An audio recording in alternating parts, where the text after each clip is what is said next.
क्या आपने कभी सोचा है कि भगवान के सबसे प्रिय भक्त कौन होते हैं? जब संसार भक्ति को भूल रहा था, तब कुछ भक्त ऐसे थे जो भगवान को पृथ्वी पर बुला रहे थे। भगवान श्री कृष्ण चैतन्य महाप्रभु के नित्य पार्षदों में श्रीवास पंडित का एक अत्यंत विशेष स्थान है। उन्हें पंचतत्व के 5वें सदस्य के रूप में जाना जाता है और वे भगवान के शुद्ध भक्तों का प्रतिनिधित्व करते हैं। नवद्वीप में उनका घर, जिसे श्रीवास आंगन कहा जाता है, प्रारंभिक संकीर्तन आंदोलन का पवित्र जन्मस्थान बन गया, जहां श्री चैतन्य महाप्रभु अपने पार्षदों के साथ अत्यंत भावपूर्ण कीर्तन करते थे। भजा गौरांगा कहा गौरांगा लहा गौरांगेर नाम रे। भजा गौरांगा कहा गौरांगा लहा गौरांगेर नाम रे।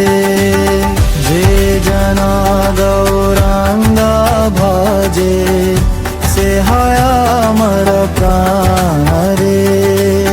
जे जना गौरांगा भाजे से हाया मर प्राण रे।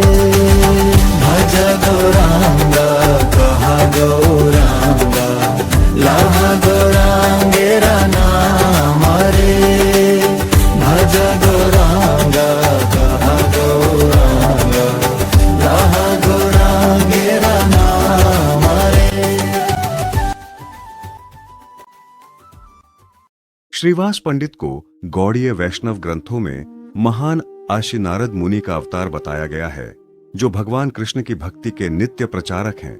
अपनी गहरी भक्ति, विश्वास और महाप्रभु के प्रति पूर्ण समर्पण के कारण श्रीवास पंडित नवद्वीप में भगवान गौरांग की दिव्य लीलाओं के सबसे महत्वपूर्ण सहभागी बन गए। श्रीवास पंडित धीमान यह पुरा नारदो मुनि, पर्वताख्यो मुनिवर यह आसीन नारद प्रिय। श्री राम पंडितः श्रीमान तत्कनिष्ठ सहोदरा।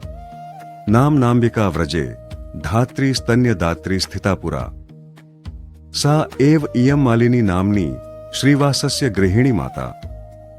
यह श्लोक गौरा गणोद्देश दीपिका से लिया गया है, जिसमें बताया गया है कि श्रीवास पंडित वास्तव में वही महान ऋषि नारद मुनि हैं जो भगवान चैतन्य की लीलाओं में प्रकट हुए। श्रीवास की पत्नी मालिनी देवी पूर्व में वृंदावन में भगवान कृष्ण की धात्री दाई अंबिका थीं। श्रीवास पंडित मूल रूप से वर्तमान बांग्लादेश के सिलहट से थे। बाद में वे गंगा के तट पर स्थित नवद्वीप आ गए, जो भगवान चैतन्य की लीलाओं का केंद्र बन गया। वे एक सम्मानित वैदिक ब्राह्मण परिवार से थे। उनके पिता का नाम श्री जलधर पंडित था। श्रीवास के 4 भाई थे: श्री राम पंडित, श्रीपति पंडित, श्रीनिधि पंडित, नलिना पंडित सबसे बड़े, और निरंतर हरिनाम का जप, श्रीमद् भागवत का अध्ययन और प्रतिदिन 3 बार गंगा स्नान करते थे। नलिना पंडित की पुत्री नारायणी बाद में श्रील वृंदावन दास ठाकुर की माता बनी, जो चैतन्य भागवत के लेखक हैं। उस समय नवद्वीप घमंडी विद्वानों, नास्तिक तर्कशास्त्रियों और भक्ति का उपहास करने वाले लोगों से भरा हुआ था। समाज की इस स्थिति को देखकर श्रीवास पंडित और अन्य महान भक्तों जैसे अद्वैत आचार्य ने भगवान से प्रार्थना की कि वे अवतरित होकर शुद्ध भक्ति की पुनः स्थापना करें। उनकी प्रार्थनाएं शीघ्र ही पूर्ण हुई, जब स्वयं भगवान श्री कृष्ण 1486 में फाल्गुन पूर्णिमा के दिन जगन्नाथ मिश्रा और शची माता के घर श्री चैतन्य महाप्रभु के रूप में प्रकट हुए।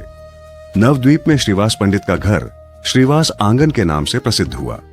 यह पवित्र आंगन भगवान चैतन्य के हरिनाम संकीर्तन आंदोलन का मुख्य केंद्र बन गया। प्रत्येक रात्रि भगवान गौरांग, नित्यानंद प्रभु, अद्वैत आचार्य, गदाधर पंडित और अन्य भक्त वहां एकत्र होकर अत्यंत भावपूर्ण कीर्तन करते थे। ये कीर्तन पूरी रात चलते और पूरे नगर को कृष्ण के पवित्र नामों के उच्चारण से गूंजायमान कर देते थे। यह आंगन बड़े कमरों और बगीचों से घिरा हुआ था और एक ऊंची दीवार से सुरक्षित था। इस पवित्र स्थान के भीतर भगवान गौरांग की अनेक गोपनीय लीलाएं प्रकट हुईं। एक समय मुस्लिम मजिस्ट्रेट, जिसे चांद काजी कहा जाता था, ने संकीर्तन आंदोलन को रोकने का प्रयास किया। उसके लोगों ने कीर्तन में प्रयुक्त पवित्र मृदंग को तोड़ दिया। इस घटना के कारण उस स्थान को खोल भंगा डांगा कहा जाने लगा, अर्थात वह स्थान जहां मृदंग तोड़ा गया। इन धमकियों और प्रतिबंधों के बावजूद श्रीवास पंडित निर्भीक रहे और अपने घर में कीर्तन करते रहे।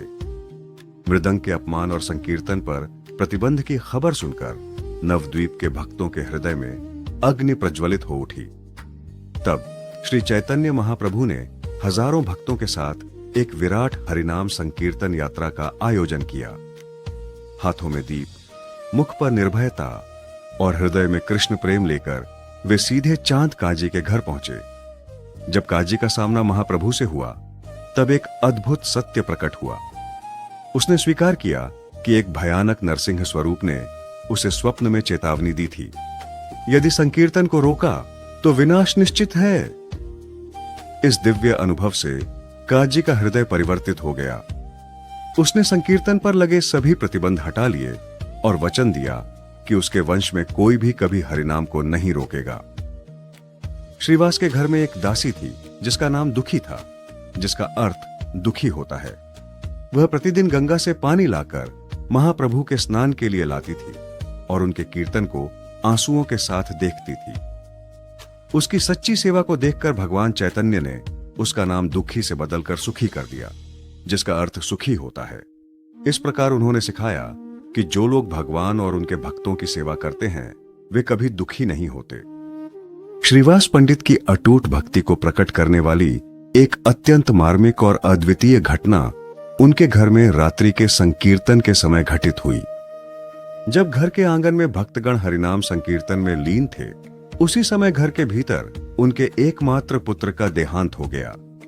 जब स्त्रियां शोक में विलाप करने लगीं, तब श्रीवास पंडित वहां पहुंचे और उन्हें शांत रहने के लिए कहा, ताकि महाप्रभु के संकीर्तन में कोई विघ्न न आए।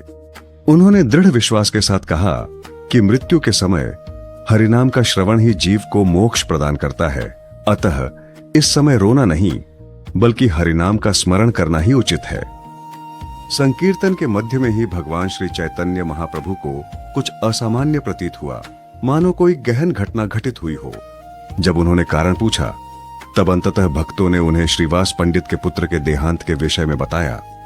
यह सुनकर महाप्रभु करुणा से भावविभोर हो उठे और उस बालक के शरीर के समीप जाकर उसे स्नेहपूर्वक पुकारा।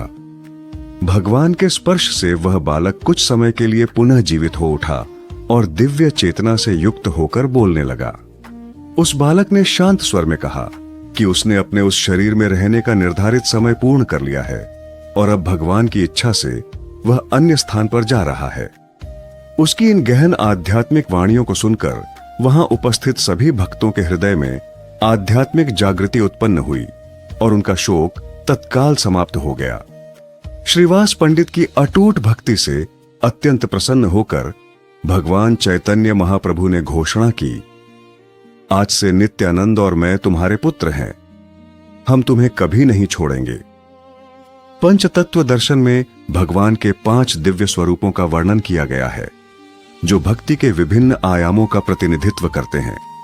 भक्त रूप के रूप में श्री चैतन्य महाप्रभु, भक्त स्वरूप के रूप में भगवान नित्यानंद, भक्त अवतार के रूप में अद्वैत आचार्य, भक्त शक्ति के रूप में गदाधर पंडित। इस प्रकार श्रीवास पंडित उन सभी शुद्ध भक्तों का प्रतिनिधित्व करते हैं जो भगवान की निष्कलंक प्रेम भक्ति में सेवा करते हैं। जब भगवान चैतन्य महाप्रभु ने संन्यास ग्रहण कर जगन्नाथपुरी की ओर प्रस्थान किया, तब श्रीवास पंडित बाद में कुमारहट्ट में निवास करने लगे। वे प्रतिवर्ष पुरी जाकर महाप्रभु के दर्शन करते और नियमित रूप से नवद्वीप में शची माता से मिलने जाते थे, जिससे उनकी भक्ति का संबंध सदैव जीवित रहा। महाप्रभु ने उन्हें यह आशीर्वाद प्रदान किया कि उनके घर में कभी दरिद्रता नहीं होगी और भक्ति सेवा के लिए आवश्यक सभी वस्तुएं स्वतः प्राप्त होती रहेंगी। श्रीवास पंडित का जीवन भगवान की इच्छा में पूर्ण विश्वास और हरिनाम की सेवा में संपूर्ण समर्पण का सर्वोच्च उदाहरण प्रस्तुत करता है। उनकी भक्ति से प्रेरित होकर हरिनाम संकीर्तन आंदोलन संपूर्ण विश्व में फैल गया, जो आज भी भक्तों के हृदय में दिव्य प्रेम को जागृत करता है। श्रीवास पंडित और श्रीवास आंगन की दिव्य लीलाओं का स्मरण करके भक्त उसी गहन श्रद्धा, समर्पण और भगवान कृष्ण के पवित्र नाम के प्रति प्रेम प्राप्त करने की प्रार्थना करते हैं।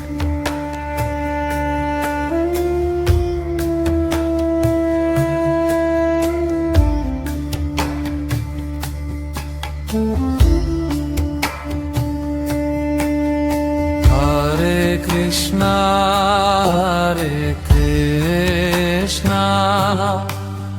Krishna Krishna, Hare Hare, Hare Rama,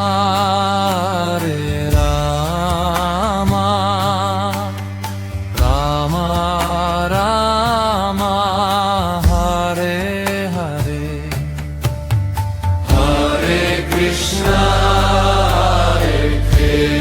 Krishna Krishna Krishna, Hare Hare, Hare Rama,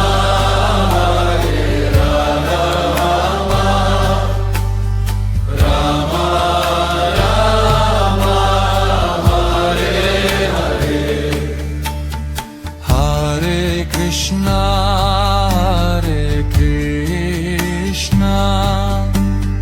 Krishna Krishna, Hare Hare, Hare Rama,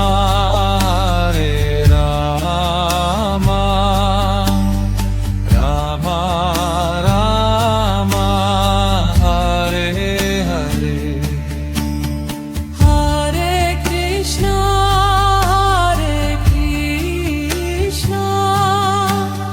Krishna Krishna, Hare Hare, Hare Rama,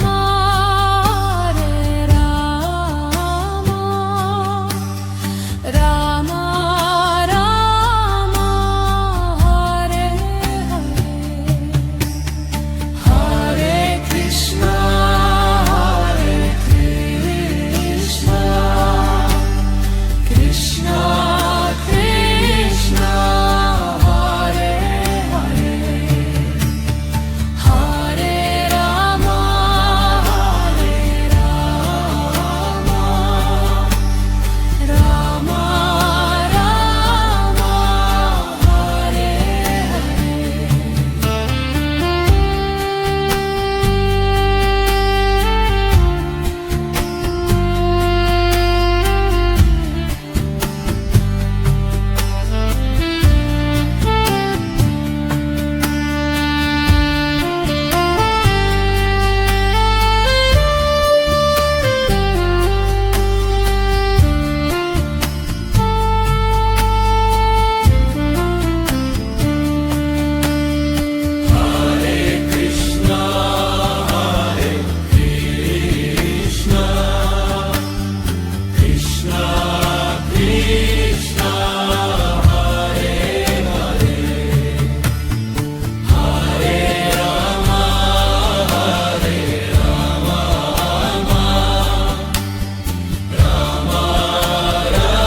Hare Krishna, Hare Krishna. Narottam, Narottam, Narottam.